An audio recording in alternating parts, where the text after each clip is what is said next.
Bueno, hermanos, bienvenidos. Bueno, pueden abrir sus Biblias, hermanos. Sé que no pudieron ver un título hoy, pero hay un título allí. Pueden abrir sus Biblias en Efesios 2. Mientras llegan allí, solo contarles, el día de ayer estuve en la ciudad de Quito con un grupo de hombres, de líderes y pastores de diferentes iglesias en Quito y de diferentes denominaciones allí representados. Y hicimos un taller de hermenéutica intensivo de 5 horas, de 10 de la mañana a 3 de la tarde.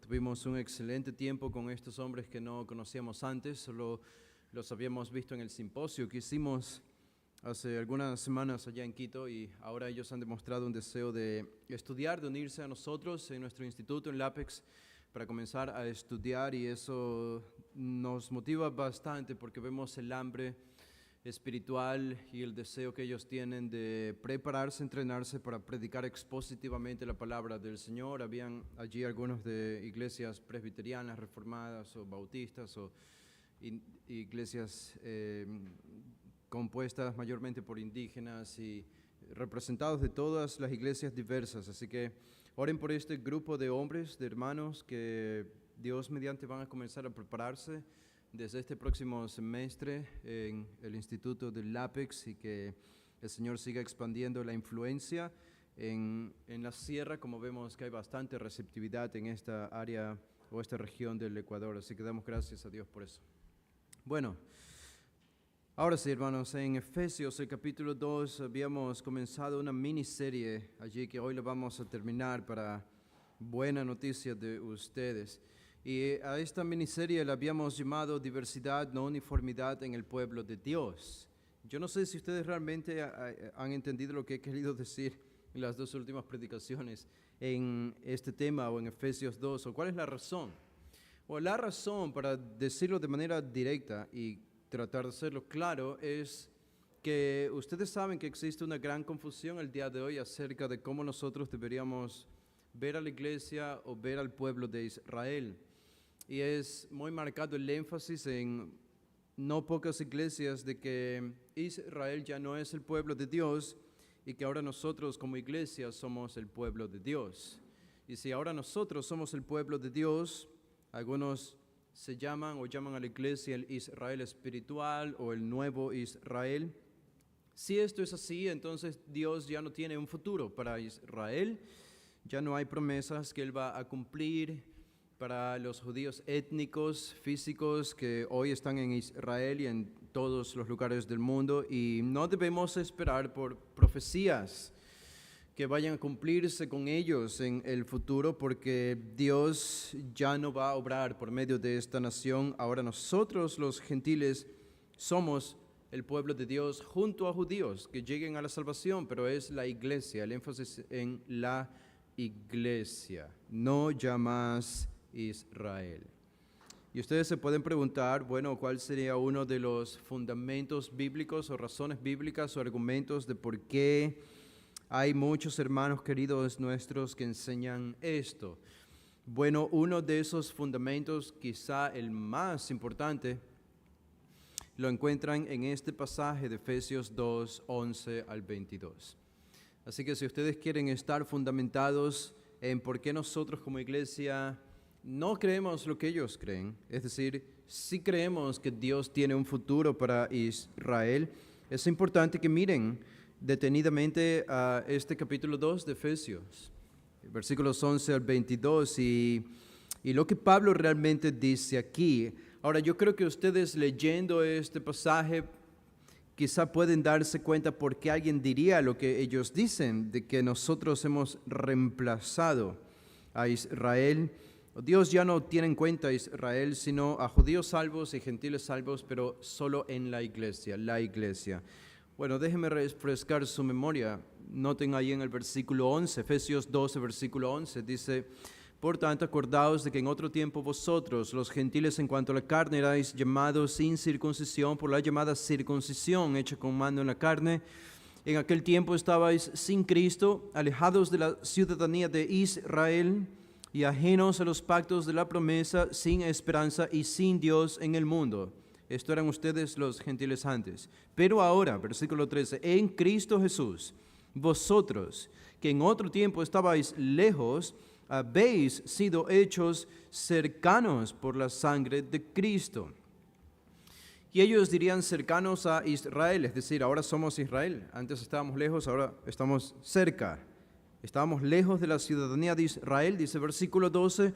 Ahora hemos sido acercados, dice el versículo 13. Es decir, ¿a dónde? ¿A quién? ¿Cómo? A Israel. Ahora somos Israel y más, dice el versículo 14, porque Él es nuestra paz, hablando de Cristo, que de ambos pueblos hizo uno. Ahí está la prueba. Ahora Israel y los gentiles, judíos gentiles, somos uno. Ya no es más Israel, ahora somos un solo pueblo, es la iglesia. Dice, derribando la pared intermedia de separación, aboliendo en su carne las enemistades, la ley de los mandamientos expresados en ordenanzas, para crear en sí mismo de los dos un solo y nuevo hombre, haciendo la paz. Y mediante la cruz reconciliar con Dios a ambos en un solo cuerpo, matando en ella las enemistades. El énfasis de que ahora somos uno, un solo pueblo ante Dios, no dos pueblos, la iglesia e Israel. Un solo pueblo es como lo explicarían ellos, que es la iglesia, ya no más Israel. El versículo 17 dice, y vino y anunció las buenas nuevas de paz a vosotros que estabais lejos y a los que estaban cerca, porque por medio de Él los unos y los otros tenemos entrada por un mismo espíritu al Padre. Así que, ¿cuál es la conclusión de Pablo aquí? A la luz de todo lo que Cristo ha hecho y ha conseguido, esta unidad entre judíos y gentiles, dice el versículo 19, así que ya no son, ustedes los gentiles, ya no son extranjeros ni advenedizos, sino que somos ahora conciudadanos de los santos y miembros de la familia de Dios.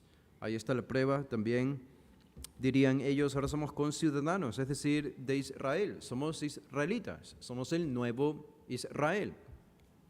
Pueden entender el argumento de ellos, ¿verdad? Es lo que quiero tratar de mostrarles, que entiendan el argumento que ellos utilizan a partir de estos versículos.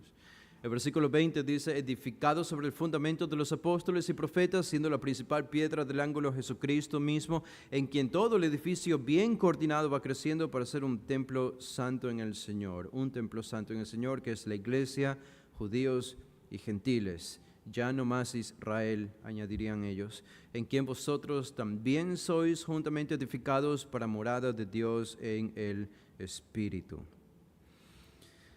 Así que al leer estos versículos nos damos cuenta de que Pablo en efecto está enfatizando la unidad en la iglesia entre judíos y gentiles. La pregunta queda, sin embargo, ¿significa esto que Dios ha abandonado a su pueblo Israel, que Dios ya no cumplirá sus promesas con el Israel étnico de darles una tierra, de darles un rey, de glorificarse en ellos al ponerlos como la cabeza de todas las naciones, una reconstrucción de un templo judío al final de los tiempos y un regreso y un retorno de la diáspora de todos los judíos del mundo a Israel? ¿Significa que ya no va a suceder esto? Bueno, leyendo este pasaje, hermanos nuestros dirían, no, esto ya no va a suceder, porque aquí Pablo nos enseña que somos un solo pueblo ahora y ambos estamos unidos en la iglesia. Y esto es lo que somos, ¿ok? Así que quería mostrarles eso y decirles que esta es la razón por la que pienso que es importante que una vez más por hoy miremos de manera más fresca a este pasaje, tratando de entender lo que Pablo realmente está queriendo decir aquí. Ahora, hemos estudiado los versículos 11, 12 y 13, y en los versículos 11 al 13 lo que Pablo está haciendo es diciéndole a los gentiles lo que éramos sin Cristo. Esto es lo que éramos sin Cristo, pero él termina con un contraste y una conclusión en el versículo 13. Pero básicamente lo que éramos, en el versículo 11 él dice, bueno, éramos gentiles, incircuncisos, físicamente hablando, corporalmente hablando. Esto es lo que éramos, esto es lo que eran, así eran llamados gentiles, incircuncisos. Los judíos eran circuncisos, pueblo de Dios. Ok, entonces el versículo 12, noten algo importante para entender todo este pasaje, es que el gran énfasis de Pablo es la salvación. la salvación. Él ha estado celebrando la salvación en el capítulo 1. Salvación, salvación, salvación. Ahora la pregunta, ¿por qué en el versículo 11 Pablo les recuerda su etnia a los creyentes de Éfeso? ¿Por qué Pablo le recuerda su etnia a los creyentes de Éfeso? ¿Por qué les dice ustedes son gentiles? ¿Por qué les dice esto? Bueno, en el versículo 12 está la respuesta. Porque ser gentil, incircunciso, significaba esto. Versículo 12. En aquel tiempo estabais sin Cristo, alejados de la ciudadanía de Israel y ajenos a los pactos de la promesa, sin esperanza y sin Dios en el mundo. Eso significaba ser un gentil en el Antiguo Testamento o antes de Cristo. Entonces, Pablo les recuerda a los creyentes de Éfeso que eran gentiles porque en el Antiguo Testamento, para ser salvo, debías primero hacerte judío. Y probablemente muchos cristianos tienen problemas en entender esto porque hemos estado acostumbrados a algo diferente ya 2000 años. De que la salvación ha llegado a los gentiles por 2000 años. La iglesia es en su gran mayoría gentil, no compuesta de tantos judíos, son una minoría en la iglesia hoy. Y es difícil para nosotros entender eso, pero poniéndonos en los zapatos de los de Éfeso, los creyentes allí, esto habría sido una gran novedad. No es que no había salvación para los gentiles en el Antiguo Testamento, sí había salvación para los gentiles en el Antiguo Testamento, pero era por medio de Israel. Era por medio de Israel. Noten, para apreciar esto es lo que está diciendo Pablo, para apreciar lo que tenemos en Cristo, la salvación, la gran salvación del capítulo 1 y parte del capítulo 2, debemos entender de dónde venimos. ¿De dónde venimos? ¿De dónde vienes tú? ¿De dónde vengo yo? ¿De dónde nos ha sacado el Señor? Y con esto no solo me refiero a nuestro pasado personal. Yo creo que eso está incluido allí, pero recordamos nuestro pasado personal vergonzoso. Pero Pablo está hablando más del pasado en el plan de redención de Dios. ¿Qué eran ustedes los gentiles antes de la venida de Cristo en el Antiguo Testamento? Bueno, esto es lo que eran. En el versículo 12, este es el diagnóstico espiritual que hace Pablo de todos los gentiles. Estaban sin nada. 5 características aquí que ya las hemos visto y creo que las repetí los 2 sermones anteriores. Y como decía, creo que muy pocos cristianos hoy entienden que antes de la llegada de Cristo, a menos que un gentil se uniera a Israel, no podía llegar a la salvación, no tenía esperanza de salvación, como dice aquí Pablo, y estaba sin Dios. ¿Por qué? Porque si no se unía a Israel, no tenía la promesa de los pactos, por los cuales Dios había prometido que salvaría a su pueblo Israel, a los judíos. No había nada. La única forma para un pagano era por medio de Israel. Ahora, ustedes conocen una ilustración muy buena de esto en el Antiguo Testamento. Yo sé, Ruth, ¿verdad? Eso es muy familiar para ustedes y es un ejemplo perfecto de que un gentil necesitaba a Israel para llegar a la salvación. Ruth era de Moab, una nación pagana, idólatra, lejos de Israel. Todo lo que describe aquí Pablo en el versículo 12 era Ruth, antes de conocer a Noemí. Estaban abandonados por Dios y ellos abandonando a Dios. Ahora, piensen en esto un momento. No era solamente que un pagano viviendo en una nación extranjera decía, ok, soy un idólatra, soy un pagano, ¿qué debo hacer ahora si quiero ser salvo? Bueno, he entendido que debo adorar al verdadero Dios. Una mañana se levanta, hace una oración, se arrepiente de sus pecados, confiesa sus pecados y adora al verdadero Dios y conoce a Dios. Dios le perdona sus pecados y ahora vive una vida nueva. En el mismo país, en la misma nación donde ha vivido siempre, que es una nación pagana, pero ahora adora al Dios verdadero, ya es salvo, sus pecados han sido perdonados. Qué feliz vida, no tengo que hacer ningún cambio, no tengo que moverme a ningún otro lugar, no tengo que mudarme, no hay que hacer nada. Ahora soy salvo y puedo seguir con mi vida rutinaria como siempre la he vivido. Mi trabajo, mi familia, mis vecinos, mis amigos, etcétera, todo. No era así. Era imposible. No era así. No se podía hacer eso. Piensen, el mundo antiguo era diferente al mundo de ahora. Era muy diferente. En el mundo antiguo no había una separación entre lo secular y lo religioso. Ambas cosas estaban unidas. Lo civil y lo religioso estaba todo unido, no es como hoy. El rey adoraba al Dios que tú tenías que adorar. Tu familia adoraba a ese Dios pagano de esa nación pagana. Tus vecinos adoraban a ese mismo Dios pagano. Tus padres, tu pareja, tus hijos, tus hermanos, todos. En el lugar de tu trabajo, todos adoraban a ese mismo Dios. Y ese Dios tenía un templo en ese lugar. Y tenías que acudir a ese templo a adorar a ese Dios. Digo, te consumía la vida. La vida estaba centrada en la adoración a este Dios pagano. Toda tu vida. Si tú cambiabas de Dios y pasabas a adorar a otro Dios, no era un cambio meramente interno, pero puedes seguir con tu vida externa como si nada. No. Las cosas externamente iban a cambiar. Y era como un pagano que llegaba a esta conversión, él podría pensar siendo un pagano en una nación pagana, pero yo adoro a este Dios pagano llamado Moloch, pero allá lejos he escuchado que hay una nación llamada Israel. Y allá adoran a un Dios al que llaman Elohim o Yahweh, Jehová. Y hemos escuchado algunas cosas acerca de ese Dios, pero está allá, y ese Dios es el Dios de Israel, pero este no es el Dios de nosotros. Nosotros tenemos nuestro propio Dios, y las naciones estaban divididas de esa manera. Si un gentil se convertía, entonces, ¿cómo hacía para adorar al verdadero Dios? Si el Dios verdadero estaba allá a lo lejos en Israel. Y el templo de ese Dios y los sacrificios por ese Dios estaban allá a lo lejos en la nación de Israel. ¿Qué debía hacer un pagano gentil? Debía ir a Israel.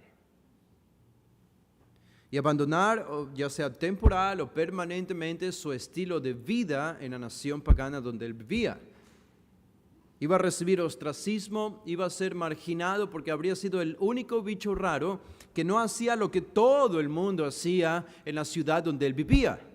Diaria y rutinariamente, todas las convenciones culturales que eran necesarias para adorar a ese Dios pagano, él no las habría hecho. No habría ido al templo regularmente, no habría elevado oraciones a ese Dios, no habría llevado sacrificios, no tenía estatuillas de ese Dios en su casa. Era un montón de cambios físicos y externos que lo habrían convertido en un paria de la sociedad. Así que no era un simple cambio interno, como lo veríamos el día de hoy. En el tiempo del Antiguo Testamento era diferente, y por eso Ruth, aunque no fue la única razón, pero Ruth, por seguir a Noemí, recuerdan lo que ella abandona a sus dioses, ella abandona su ciudad, ella abandona su nación y adopta el Dios de Noemí y va a vivir a Israel como si fuese una judía más, una gentil que se convierte en una judía prosélita. Eso era. Así que abandonas al Dios que tu país adora y adoptas un Dios al que ahora un país extranjero que no es el tuyo adora. Ese era un cambio grande. Ahora, noten, esa era nuestra situación antes de la venida de Cristo. Esa era exactamente la descripción nuestra. Todos estábamos lejos de Israel. En ese tiempo probablemente, no lo sé, alguna vez vi una referencia histórica, pero no recuerdo exactamente el año desde cuando algunas tribus llegaron aquí a Sudamérica, los que habrían sido nuestros antepasados, aquí a la región del Ecuador, del Perú. Pero nosotros, si retrocedemos en el tiempo cientos de años, y si ya habían personas en ese tiempo aquí, en Ecuador, en esta región, tú y yo, nuestros ancestros, habríamos estado adorando el sol y habríamos tenido un Dios particular, probablemente sacrificando personas, mujeres, jóvenes, a esos dioses, como hacían los mayas allá por la región de México, de Centroamérica. Y allá a lo lejos estaba Israel adorando al verdadero Dios. Pero para nosotros eso era el Dios de Israel. Ese no es nuestro Dios. Nuestro Dios está acá, en esta región. Bueno, y si alguien se convertía a ese Dios, tenía que de alguna manera ir allá y aprender la forma de adorarlo. Era un cambio inmenso. Era un cambio inmenso. Así que pueden imaginar todas las barreras, la separación que había entre israelitas y los gentiles. Eran grandes separaciones. Y esto es lo que Pablo dice que era nuestra situación en el versículo 12. Ahora, si la situación ha de cambiar para nosotros los gentiles, si ahora va a ser diferente, naturalmente, ¿qué esperaríamos nosotros? Que Dios nos incorpore. ¿A dónde? Que Dios nos incorpore a los gentiles, a la nación de Israel, y de esa manera ser salvos. Eso sería lo que un gentil naturalmente creería en el Antiguo Testamento. Si Dios nos va a salvar a nosotros los gentiles, tiene que convertirnos a todos los gentiles en israelitas, en judíos, para poder ser salvos y adorarle a Dios en el templo en Jerusalén. Pero de manera muy interesante, no es lo que Pablo dice aquí. No es lo que Pablo dice aquí. Muchos creen eso. Muchos creen que este pasaje enseña que nosotros, los gentiles, hemos sido incorporados a la nación de Israel, espiritualmente hablando. Y por eso somos identificados como el nuevo Israel o el Israel espiritual.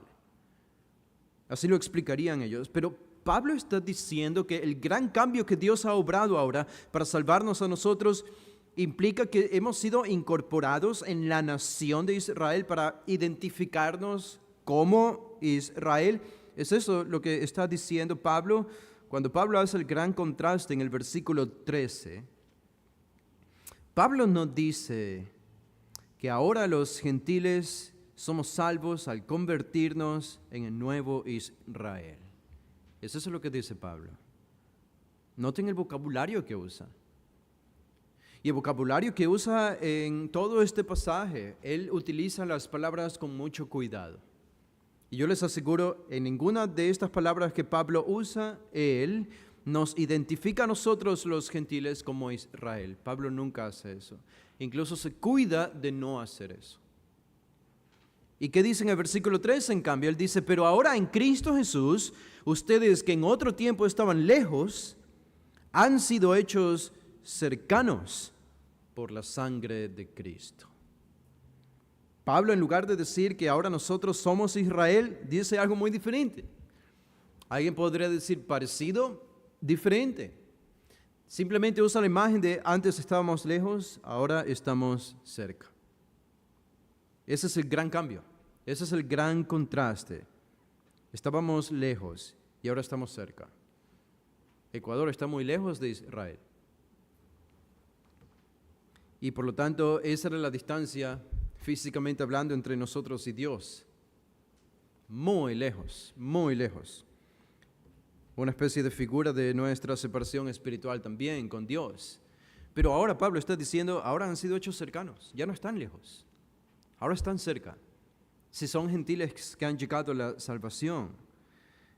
¿Qué significa esto entonces? ¿Qué significa estar cerca?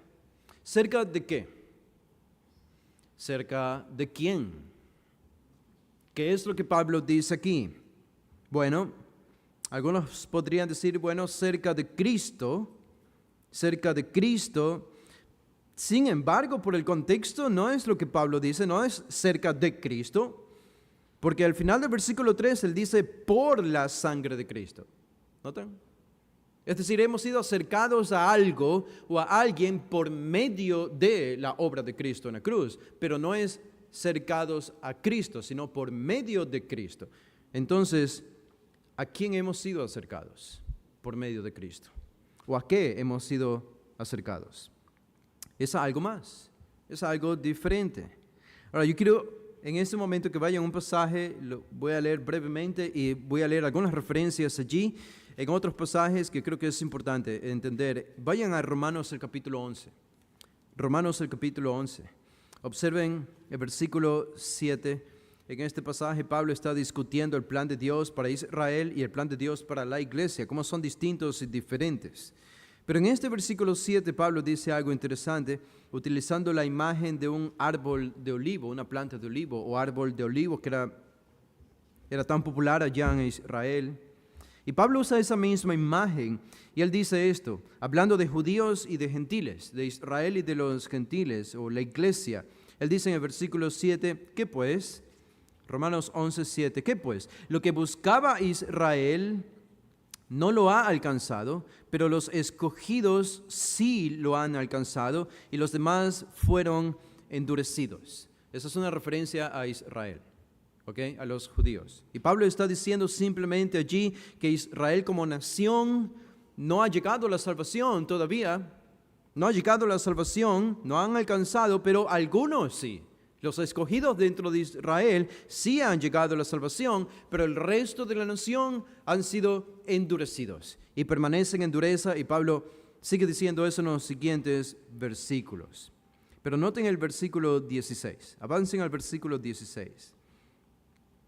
Él dice, si las primicias son santas, y esto yo creo es una referencia a Israel, es el contexto, si las primicias son santas, también lo es la masa restante. Si la raíz es santa, también lo son las ramas. Noten el 17, este es el versículo importante. Pues si alguna de las ramas fueron desgajadas y tú, siendo olivo silvestre, has sido injertado en lugar de ellas y has sido hecho participante de las raíces de la rica savia del olivo, no te jactes contra las ramas, y si te jactas, sabe que no sustentas tú a la raíz, sino la raíz a ti. Ok, noten desde el versículo 16, ese versículo que leímos, si las primicias son santas, también lo es la masa restante, y si la raíz es santa, también lo son las ramas. Si la raíz es santa. La imagen que está Pablo utilizando aquí es que la raíz o el tronco y todo lo que tiene que ver con este árbol ha sido el pueblo original de Dios. El pueblo original de Dios. Con sus ramas. Las ramas han sido el pueblo original de Dios. Pero por su pecado estas ramas fueron desgajadas, fueron cortadas. Y en su lugar, a este tronco fueron injertados otros pueblos, gentiles, que llegaron a la salvación por la fe en Cristo y fueron puestos allí a pesar de que pertenecían a árboles diferentes, silvestres, pero fueron injertados en el árbol de olivo. Y la pregunta es aquí interesante, ¿quién es o qué es la raíz? En el versículo 16. Si la raíz es santa, también lo son las ramas, dice Pablo aquí. Esto es muy similar a lo que él está enseñando en Efesios 2. Es la imagen del árbol del olivo.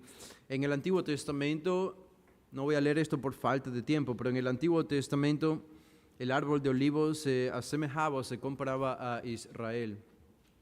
Siempre. Leo solo un versículo, ¿ok? En el Salmo número 52, el versículo 8. Hay versículos que incluso son más claros que estos, solo les voy a dar la referencia, pero voy a leer este de aquí. Escribe el Salmo 52, el versículo 8, dice David, pero yo estoy como olivo verde en la casa de Dios. En la misericordia de Dios confío eternamente y para siempre, como olivo verde, árbol de olivo, planta de olivo. Y es común, Oseas 14, 5 al 7, el Salmo 128, 3 al 6, Jeremías 11, 16, usan la imagen del árbol del olivo para asemejarla a Israel. Ahora, la idea es esta. Más específicamente, ¿cuál es la raíz de la que Pablo habla entonces en Romanos 11? Que es lo mismo a lo que hemos sido acercados en Efesios 2, 13. ¿Qué es? ¿A qué hemos sido acercados? ¿A qué hemos sido unidos utilizando la imagen del árbol del olivo? ¿Quién es la raíz? ¿A qué hemos sido acercados? La respuesta es la misma. Hemos sido acercados, ahora tienen que escuchar esto con mucha atención porque podemos confundirnos, ¿ok? Hemos sido acercados a Israel. Hemos sido acercados a Israel. Y no me estoy contradiciendo aquí. Si es que han entendido lo que he dicho, alguno podría pensar, bueno, pero me suena a contradicción porque tú has dicho que no somos Israel. Y no somos Israel, pero hemos sido acercados a Israel. Y de manera más específica también, no solo que hemos sido acercados a Israel, nosotros hemos sido acercados a Israel con el propósito de apropiarnos de una promesa que Dios le había hecho a ellos y que ahora también es nuestra, los gentiles. ¿Cómo podemos decir esto? Bueno, ¿por qué digo que hemos sido acercados a Israel? Utilizando el pasaje que leímos de Romanos 11, la imagen del olivo siempre se usa para Israel. Y nosotros, se dice Pablo allí, que como ramas gentiles fuimos injertados en el árbol del olivo para alimentarnos de la raíz, de la rica savia que sale de este árbol. ¿Ok? Es Israel. Es Israel en el contexto de Romanos 11. Y de manera similar, aquí en Efesios 2:13, hechos cercanos a que, bueno, Pablo no dice explícitamente, pero más abajo él va a decir acercados a Dios, o para que tengamos acceso a Dios, pero aquí particularmente en el versículo 13, yo creo que la respuesta está en el versículo anterior, el versículo 12, porque él dice, alejados de la ciudadanía de Israel, ajenos a los pactos de la promesa. Yo creo que esas dos frases lo explican. Ajenos de la ciudadanía de Israel.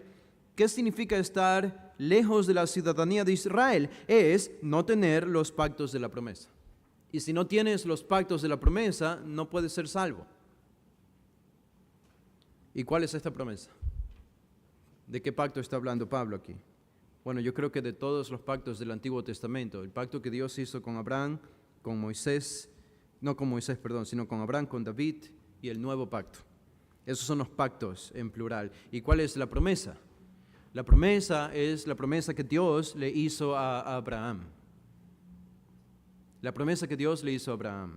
En Génesis 12, en Génesis 17, algunas cosas Dios le prometió. Le daría una gran nación, los multiplicaría, les daría una tierra y serían de bendición para todas las naciones de la tierra.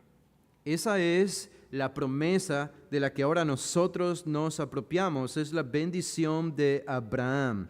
Así que no hemos sido acercados a Israel, no hemos sido mezclados con Israel, sin convertirnos en Israel, sin convertirnos en el nuevo Israel o en el Israel espiritual, no, sin esto, pero hemos sido acercados a ellos para aprovechar algo que ellos tienen y que nosotros antes no teníamos. La rica savia del olivo, que es la bendición que Dios le prometió a Abraham, ahora es nuestra. Esta promesa de Dios a Abraham es tan importante que Pablo la reitera en el Nuevo Testamento. Es el pacto que Dios hizo con Abraham, es esa promesa. Ahora podemos participar de esa bendición. Noten, si van una carta antes, en Gálatas 3, el versículo 14, noten lo que Pablo dice allí, Gálatas 3, 14, dice, para que en Cristo Jesús, Gálatas 3, 14, para que en Cristo Jesús la bendición de Abraham, noten,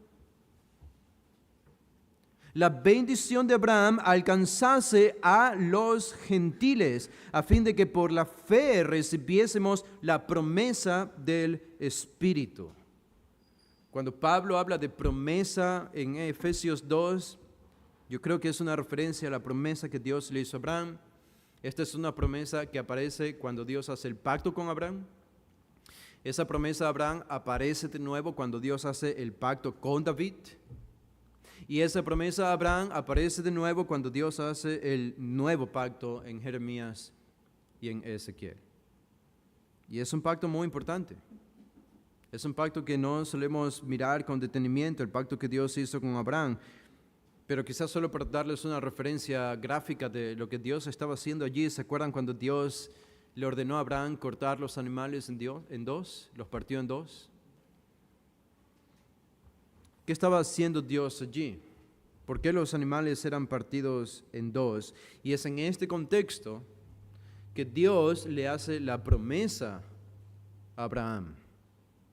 cuando los animales estaban partidos en dos.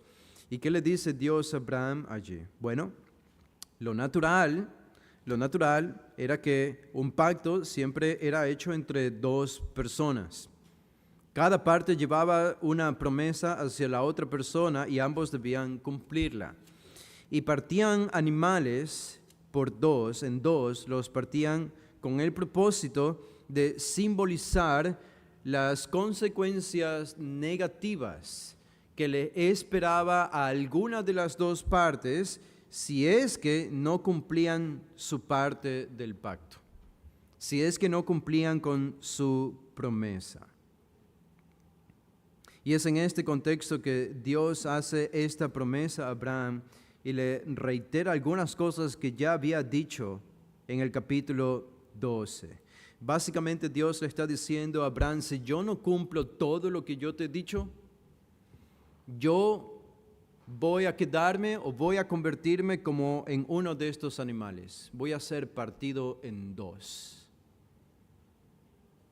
Era tan segura la promesa que Dios le estaba haciendo a Abraham que utilizó esta imagen de los animales partidos en dos. Entonces, lo que Pablo está diciendo aquí es que no somos incorporados a Israel, pero sí somos acercados a Israel. Yo pienso, este versículo 13 de Efesios 2 habría sido el lugar predilecto por el cual Pablo pudo haber dicho que nosotros ahora somos el nuevo Israel. Este era el versículo en toda la Biblia.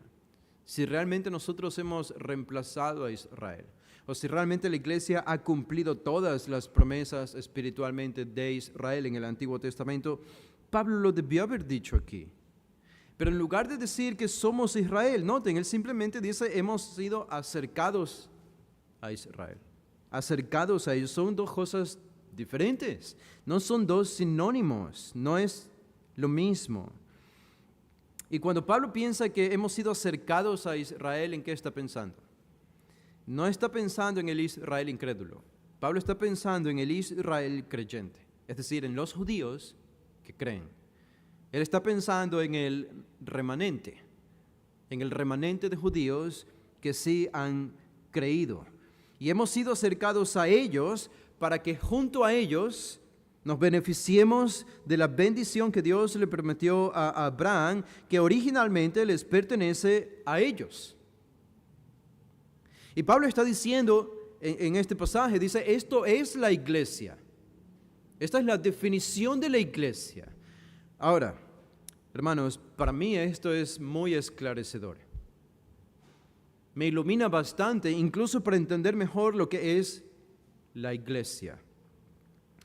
Y nos ayuda a entender que es Israel también. Les hago una pregunta, que ¿cómo nosotros los cristianos hemos visto tradicionalmente por muchos siglos ya? Por muchos siglos.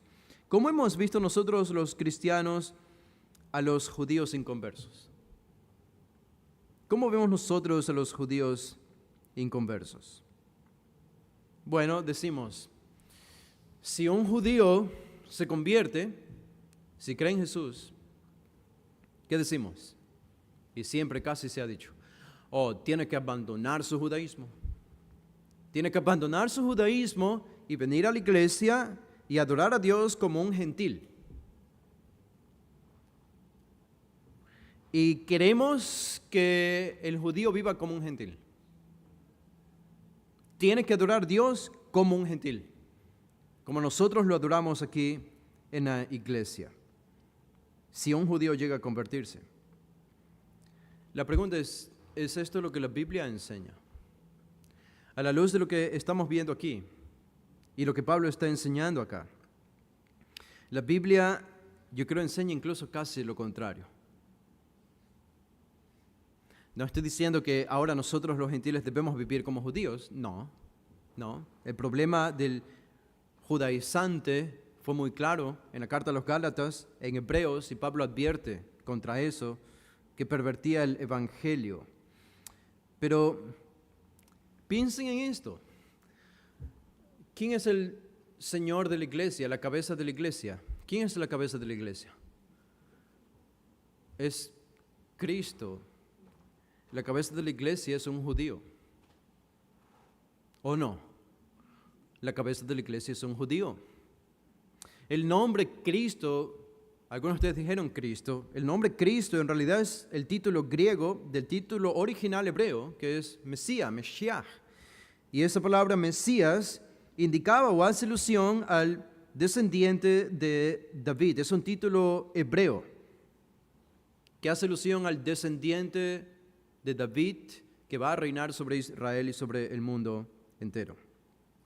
Aquí Pablo en Efesios 2 nos dice que el fundamento de la iglesia, ¿cuál es? Él nos dice más abajo, en el versículo 22, el versículo 20, nos dice, edificado sobre el fundamento de los apóstoles y profetas. ¿Ok? La cabeza de la iglesia es judía. Es Jesús, es Cristo. El fundamento de la iglesia, los apóstoles y profetas,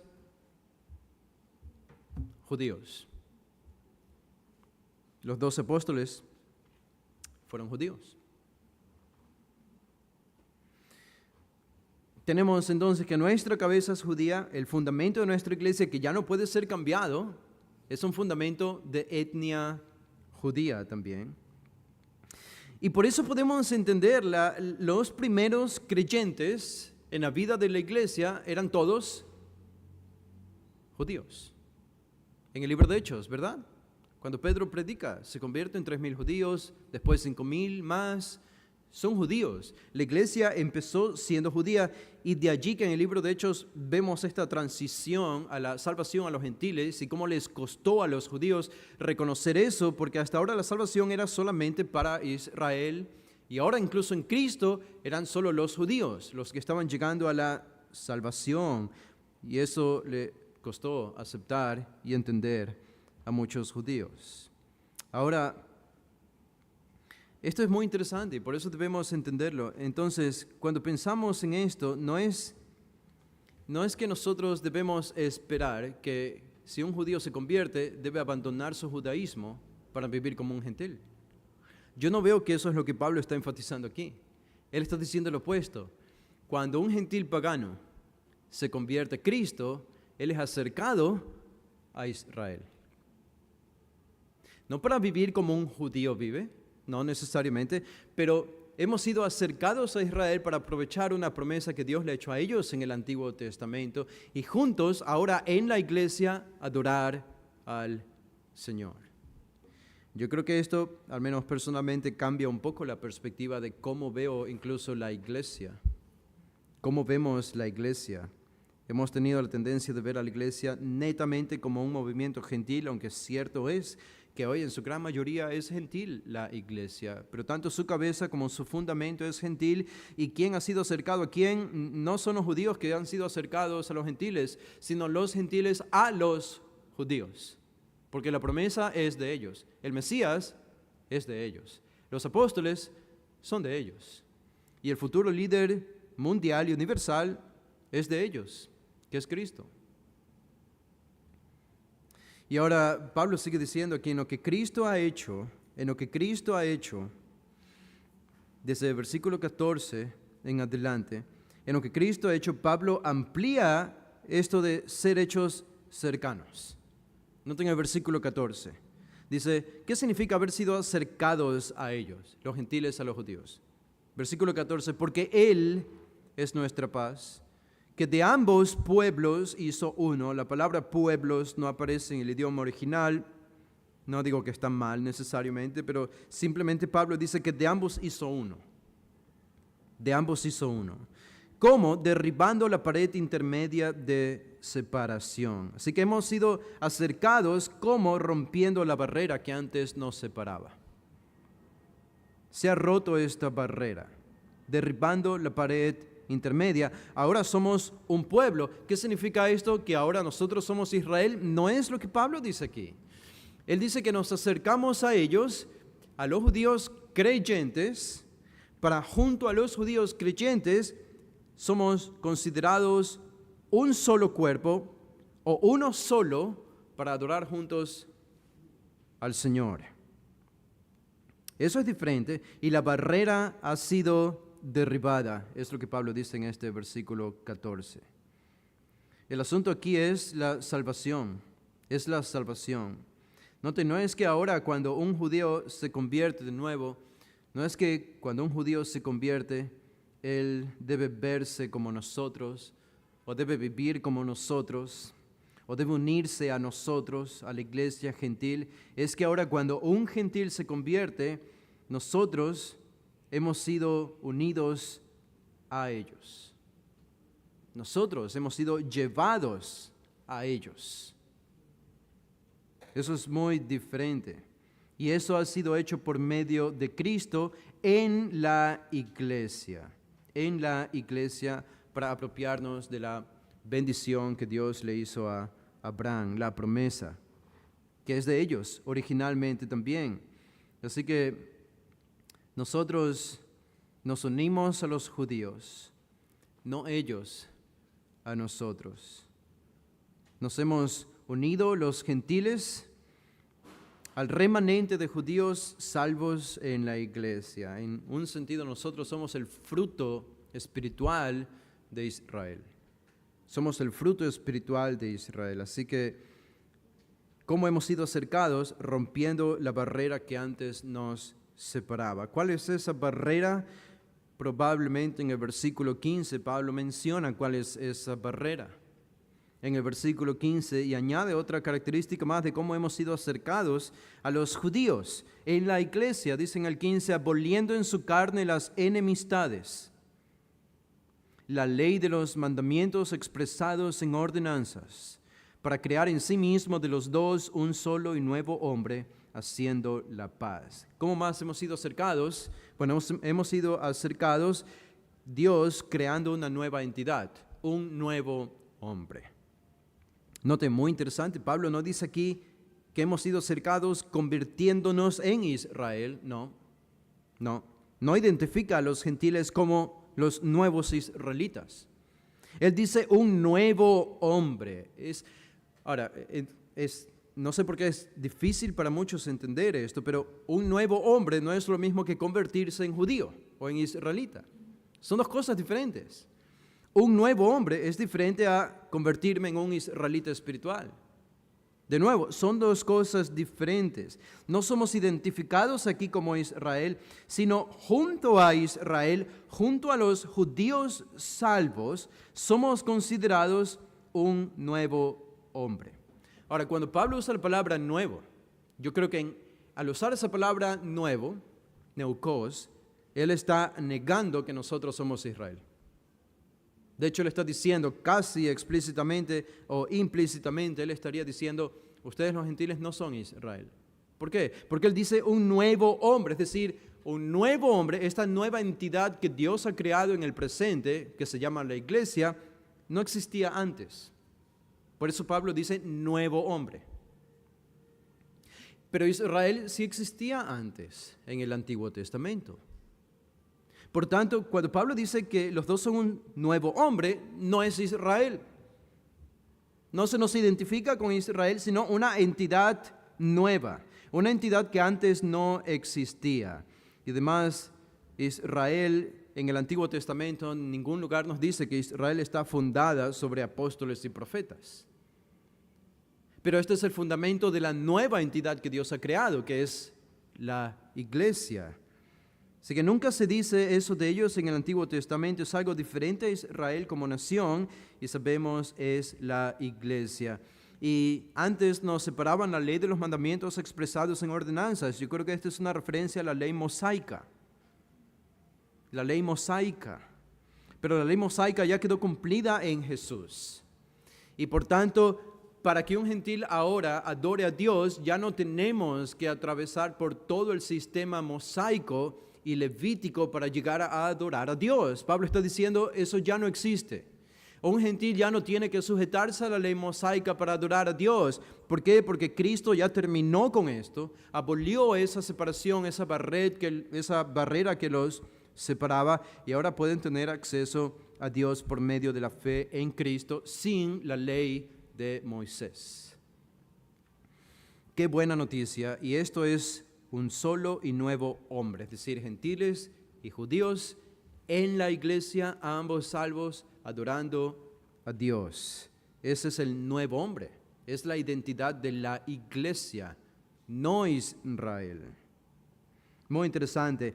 Y noten en los versículos 16 al 18, avanzo aquí para ir terminando, versículos 16 al 18, ¿cómo más hemos sido acercados a Israel, nosotros los gentiles? Bueno, en un cuerpo, dice el versículo 16, y mediante la cruz reconciliar con Dios a ambos en un solo cuerpo, matando en ella las enemistades, y vino anunció las buenas nuevas de paz a vosotros que estabais lejos y a los que estaban cerca, porque por medio de Él, los unos y los otros, tenemos entrada por un mismo espíritu al Padre. Una misma salvación, un Padre, un mismo espíritu, el mismo mensaje hemos recibido ambos. Y versículo 16, esto consolida un solo cuerpo, un solo cuerpo. Eso es la iglesia, es la iglesia. Un solo cuerpo. Ya no hay enemistad, ya no hay distinciones en términos de salvación entre judíos y gentiles. Eso no significa que ya no hayan distinciones de roles o del plan de Dios. Esas distinciones permanecen todavía. Somos diferentes. Israel será salva en el futuro y Dios tiene un rol y un plan para Israel y su nación en el futuro. Pero Pablo simplemente no discute ese tema aquí. No es el tema del que él quiere hablar. Él solo quiere enfatizar la unión que existe en el presente entre judíos y gentiles en la época de la iglesia, que es en la que todavía vivimos. Y en términos de salvación, no hay diferencias entre judíos y gentiles. Somos uno solo. Pero muchos han llevado esta imagen de uno que Pablo enfatiza aquí, para hacernos creer que lo que él está diciendo es que Dios ya se ha olvidado de Israel y ahora su pueblo es solamente la iglesia, o que Dios ya no distingue entre judíos y gentiles, por lo que él está diciendo aquí, pero eso es problemático, obviamente es problemático. La semana pasada creo que expliqué eso. Pablo en Gálatas 3:28, él dice, ya no hay varón ni mujer, ¿verdad? Pero él sabe que hay diferencias entre hombres y mujeres, claro que sí. Pero ¿por qué dice ya no hay varón ni mujer? Porque para salvación no hay diferencia, para salvación. Y es lo mismo aquí. Pero las distinciones siguen. Y noten en el versículo 19, ¿cómo más hemos sido acercados? Bueno, hemos sido acercados al convertirnos en conciudadanos y miembros de la familia de Dios. Noten, así que ya no sois extranjeros ni advenedizos, sino conciudadanos de los santos y miembros de la familia de Dios. ¿Quiénes son los santos allí? ¿Quiénes son los santos? Hemos sido hechos ciudadanos o conciudadanos con estos santos. Y ahora somos parte de la familia de Dios, miembros de su familia. Yo creo que estos santos aquí son una referencia a judíos creyentes. Judíos creyentes. Es el remanente de judíos. Pablo habla de este remanente en Gálatas 6:16, en Romanos 11:5 habla de que hay un remanente de judíos que ha creído y que forman parte de la iglesia. Ellos son los santos a los que nosotros hemos sido hechos conciudadanos. Así que Pablo no está diciendo aquí que reemplazamos a Israel, él está diciendo que participamos junto a Israel de sus bendiciones. ¿Qué bendiciones? Particularmente la promesa que Dios le hizo a Abraham. Pero eso no significa que Dios ya no distinga a su pueblo. Dios lo sigue distinguiendo. Así que ser conciudadanos no significa que somos ahora israelitas.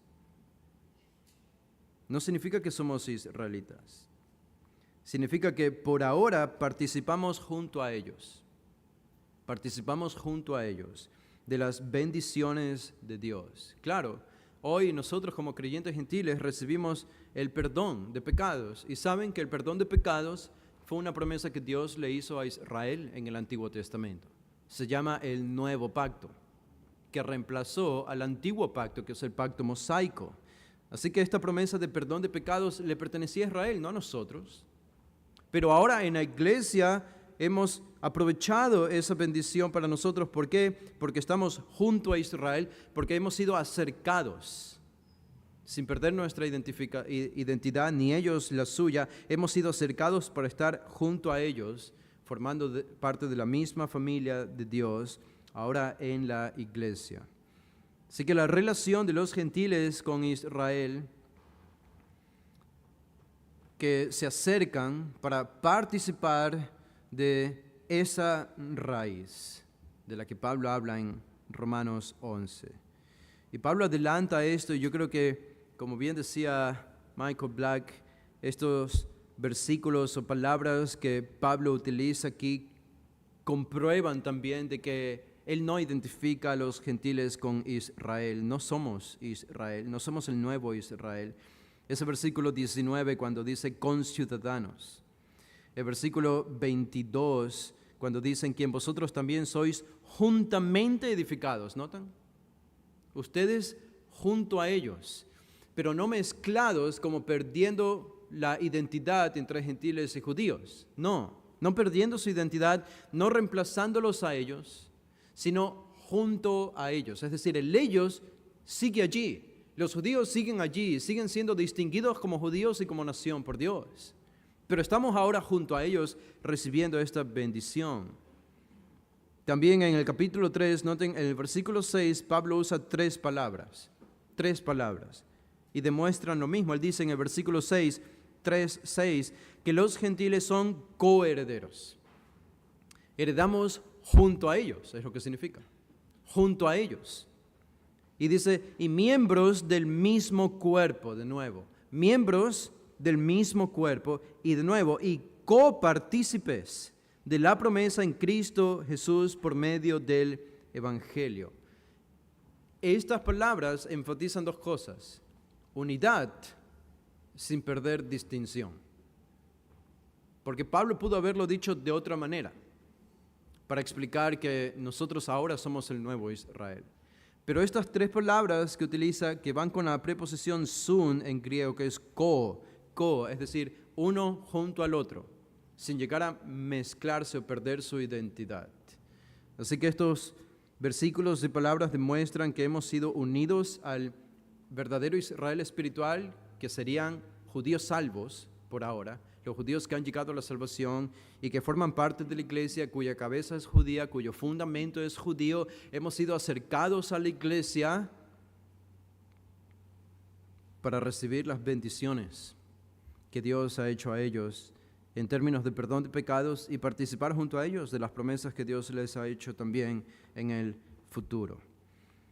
Yo creo y espero que esto nos dé una fresca perspectiva de quiénes somos nosotros los gentiles, de quiénes son los judíos, qué es la iglesia y qué es el pueblo de Israel. Como he dicho anteriormente, la iglesia cristiana lamentablemente tiene una larga historia de ignorar, de ser indiferentes o peor aún de atacar a los judíos.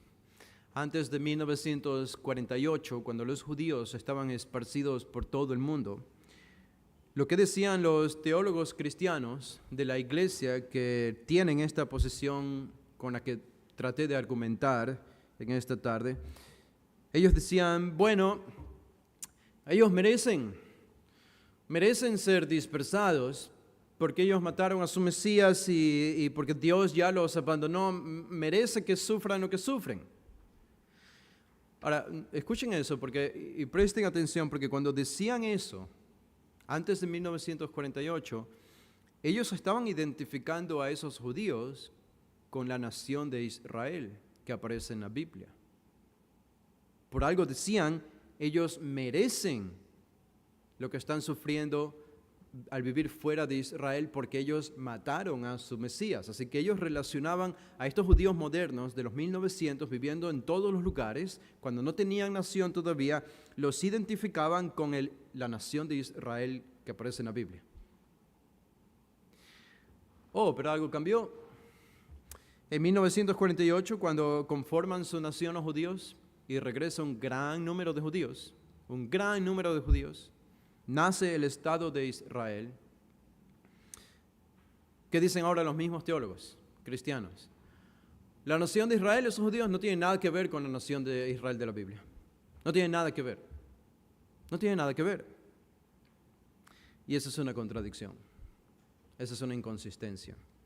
Porque los que forman hoy la nación de Israel son los mismos que estaban dispersos, o sus hijos y descendientes, antes de 1948, a los que ellos sí relacionaban con la nación de Israel de la Biblia. Pero ahora, como son nación, dicen, no, ese Israel no tiene nada que ver con el Israel de la Biblia. Hay una inconsistencia allí. Ellos son el Israel que aparece en la Biblia. Siguen judíos dispersos y muchos ya están en su nación. Y esta indiferencia o esta apatía es triste porque a pesar de lo que sufren los judíos, no hay amor, no hay deseos de evangelizar, no hay oración por el pueblo judío en la iglesia cristiana, nada de esto. Y en parte, ¿cómo se ha malinterpretado este pasaje de Efesios 2? Efesios 2. Es increíble. Y no es lo que enseña, no es lo que muchos piensan que enseña, sino algo diferente. Así que estaba leyendo, alguien escribió una parábola, utilizando algunas parábolas de Jesús en el Nuevo Testamento, en los Evangelios. Este autor escribió una parábola hablando de su propia vida, lo que él había sufrido, pero la convierte en una parábola acerca de cuál ha sido la relación entre judíos y gentiles desde que la iglesia nació hasta el día de hoy. Es básicamente la historia de un padre que tiene un hijo biológico al que cría en el Señor. Le enseña la Biblia, le lee la Biblia, le enseña teología. Y de tal manera lo hace el padre con este hijo biológico que el niño cuando crece se convierte en un gran estudiante de la Escritura, un gran estudioso de la Biblia. Este mismo padre, cuando su hijo ya era joven, vio a otro joven de alrededor de 14 o 16 años. Y lo vio solo, lo vio sufriendo, lo vio metido en drogas. Y el padre dijo, creo que quiero adoptar a este joven como mi hijo. Y el padre decide adoptarlo. Y lo adopta como su propio hijo. Y pronto se dio cuenta que no iba a ser nada fácil criarlo. No iba a ser nada fácil enseñarle buenas maneras. Ese joven estaba metido en drogas, estaba metido en todos los problemas, incluso había ido a la cárcel. Bueno, pero el padre trató de insistir en enseñarle la Biblia, en mostrarle la verdad y criarlo de la mejor manera posible que pudo. Fielmente delante del Señor hizo todo lo que pudo, todo lo que pudo. Y de pronto, este hijo adoptivo, que era tan malo y tan perverso, al oír el mensaje del evangelio de su padre, se convierte y abandona su vicio, abandona su pecado, abandona las drogas y se convierte al Señor. Y ahora se convierte en un fiel seguidor de Cristo y en alguien que abría su Biblia y estudiaba su Biblia. Pero tan interesante como esto es que cuando el hijo biológico de este padre contempló este cambio en el hijo adoptivo del padre, el hijo biológico se cansó de ser bueno, entre comillas, y comenzó a adoptar las mismas actitudes que el hijo adoptivo antes había tenido. Y este hijo biológico, que había sido un gran estudiante de la Biblia, comenzó a entrometerse en drogas. Y cada vez peor y cada vez más. Y el otro hijo adoptivo, que lo vio en esa condición de drogas, cuando él mismo antes había estado en drogas, cuando lo vio se llenó de ira. Se llenó de ira y fue al hijo biológico y comenzó a insultarlo, comenzó a usar todo tipo de palabras y frases soeces en contra de él, diciéndole, tú eres un mal agradecido, tu padre te ha enseñado todo esto y ahora lo rechazas, abandonas la familia, te has vuelto un drogadicto, eres una gran vergüenza, no mereces esto. Y el hijo adoptivo, ahora que se había convertido, tanto se llenó de ira que terminó matando al hijo biológico por sus pecados y por haber rechazado a su padre. Ahora, este hijo adoptivo sería una representación de los gentiles. Y el hijo biológico, que comenzó siendo bueno, terminó siendo malo y fue asesinado por el hijo adoptivo, este hijo biológico es una representación de los judíos. Esto es exactamente lo que han hecho los cristianos. Ahora, cuando digo esto, no estoy refiriéndome necesariamente a cristianos nacidos de nuevo, pero cristianos en general. El mundo cristiano es exactamente lo que ha hecho con los judíos. Lo que hizo el hijo adoptivo al asesinar al hijo biológico por haber rechazado a su padre. Es lo que han hecho los creyentes con los judíos por haber rechazado a Jesús. Y no es una exageración cuando encontramos la historia del antisemitismo en la Biblia. Necesitamos mucho discernimiento, hermanos, porque yo creo que este es un tema como los temas del COVID y como los temas del nazismo de Hitler en Alemania. Las propagandas son muy importantes para engañar a la gente. Son muy importantes las propagandas. Y las propagandas que hoy oímos y escuchamos en contra de Israel son bastante convincentes, sin embargo no son necesariamente verdaderas. Y el día de ayer estaba viendo un video. Ustedes han escuchado este debate sobre Israel. Creo que en una semana la ONU se va a reunir para determinar si van a seguir apoyando a Israel o no, especialmente los países de Europa. Francia ha dicho que no, Inglaterra ha dicho que no más, para crear un Estado de Palestina. Crear un Estado de Palestina es como que tú tengas un terrorista a 10 cuadras de tu casa y sabes que es un terrorista que quiere matarte y asesinarte. Y vas a las autoridades y las autoridades dicen, ok, no, él tiene que estar lejos de ti porque si te ve te mata. Tú dices, ok, estoy bien, entonces que esté lejos de mí. Pero de pronto las autoridades dicen, ¿sabes qué? La gente se está compadeciendo del terrorista y están teniendo pena y ya muchos lo están diciendo. Así que hemos decidido que el terrorista va a vivir ahora en el patio trasero de tu casa.